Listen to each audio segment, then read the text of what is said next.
Zamzam കുടിച്ചതിന് ശേഷം സ്വഫാ മലയിൽ കയറണം. ഇന്ന സ്വഫാ വൽ മർവത മിൻ ശആഇരില്ലാഹ് ഫമൻ ഹജ്ജൽ ബൈത അവ ഇഅ്തമറ ഫലാ ജുനാഹ അലൈഹി അൻ യത്തവഫ ബിഹിമാ വമൻ തതവ്വഅ ഖൈറൻ ഫഇന്നല്ലാഹ ശാകിറുൻ അലീം. തീർച്ചയായും സ്വഫായും മർവായും മതചിഹ്നങ്ങളായി അള്ളാഹു നിശ്ചയിച്ചതിൽ പെട്ടതാകുന്നു. കഅബ മന്ദിരത്തിൽ ചെന്ന് ഹജ്ജോ ഉംറയോ നിർവഹിക്കുന്ന ഏതൊരാളും അവയിലൂടെ പ്രദക്ഷിണം നടത്തുന്നതിൽ കുറ്റമൊന്നുമില്ല. ആരെങ്കിലും സ്വയം സന്നദ്ധനായി സൽക്കർമ്മം ചെയ്യുകയാണെങ്കിൽ തീർച്ചയായും അള്ളാഹു കൃതജ്ഞനും സർവജ്ഞനുമാകുന്നു.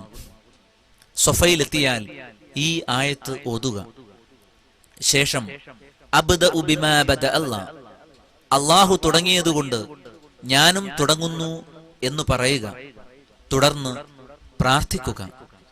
ലാ ഇലാഹ ഇല്ലല്ലാഹ് അല്ലാഹു അക്ബർ, ലാ ഇലാഹ ഇല്ലല്ലാഹു വഹ്ദഹു ലാ ശരീക ലഹു, ലഹുൽ മുൽക് വലഹുൽ ഹംദ് വഹുവ അലാ കുല്ലി ശൈഇൻ ഖദീർ, ലാ ഇലാഹ ഇല്ലല്ലാഹു വഹ്ദഹു അൻജസ വഅദഹു വനസറ അബ്ദഹു വഹസമൽ അഹ്സാബ വഹ്ദഹു. അല്ലാഹു അല്ലാതെ മറ്റൊരാരാധ്യനുമില്ല. അല്ലാഹു ഏറ്റവും മഹാനത്രേ. അല്ലാഹു അല്ലാതെ മറ്റൊരാരാധ്യനുമില്ല. അവൻ ഏകൻ, അവന് ഒരു പങ്കുകാരനുമില്ല. രാജാധിപത്യം അവനുള്ളതാണ്, സ്തുതിയും അവനുള്ളതു തന്നെ. അവൻ ജീവിപ്പിക്കുകയും മരിപ്പിക്കുകയും ചെയ്യുന്നു. അവൻ സർവശക്തനാണ്. അല്ലാഹു അല്ലാതെ മറ്റൊരാരാധ്യനുമില്ല. അവൻ ഏകൻ മാത്രം. തന്റെ വാഗ്ദത്തം അവൻ നിറവേറ്റി. തന്റെ അടിമയെ സഹായിച്ചു.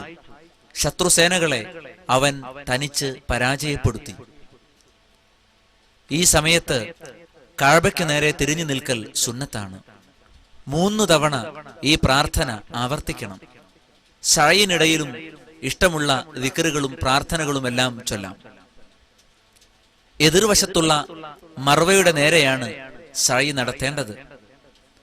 മർവയിലെത്തിയാൽ സ്വഫയിൽ ചെയ്ത കാര്യങ്ങൾ ആവർത്തിക്കുക. തിക്കും തിരക്കും കാരണം അവിടെ നിന്ന് ദിക്റും ദുആയും ചൊല്ലാൻ കഴിഞ്ഞില്ലെങ്കിൽ കുഴപ്പമൊന്നുമില്ല.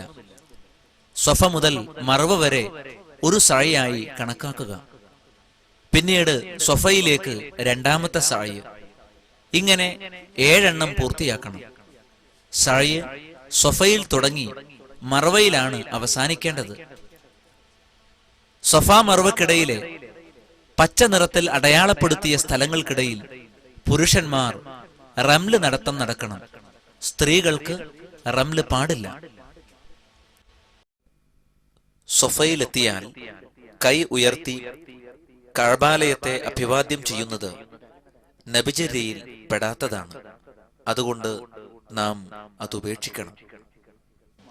പച്ച അടയാളങ്ങൾക്കിടയിലല്ലാതെ അതിവേഗതയിൽ നടക്കലും പ്രവാചകചര്യക്കെതിരാകുന്നു.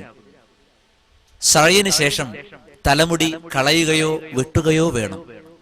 ഉംറ മാത്രം നിർവഹിക്കുന്നവരാണെങ്കിൽ തലമുടി പൂർണ്ണമായും കളയുന്നതാണ് സുന്നത്ത്.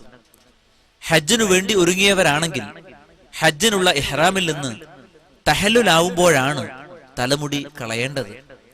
സ്ത്രീകൾ ഒരു വിരൽത്തുമ്പിന്റെ അളവിൽ മുടി വെട്ടണം. ഇതോടെ ഉംറ കർമ്മങ്ങൾ കഴിഞ്ഞു. ഉംറക്കുള്ള ഇഹ്റാമിലായിരിക്കെ നിഷിദ്ധമായതെല്ലാം പിന്നീട് അനുവദനീയമായി.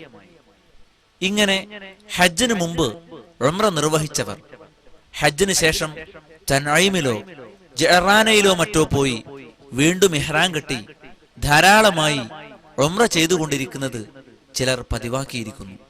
അങ്ങനെ ചെയ്യുന്നതിന് പ്രവാചകചര്യയിൽ യാതൊരടിസ്ഥാനവുമില്ല.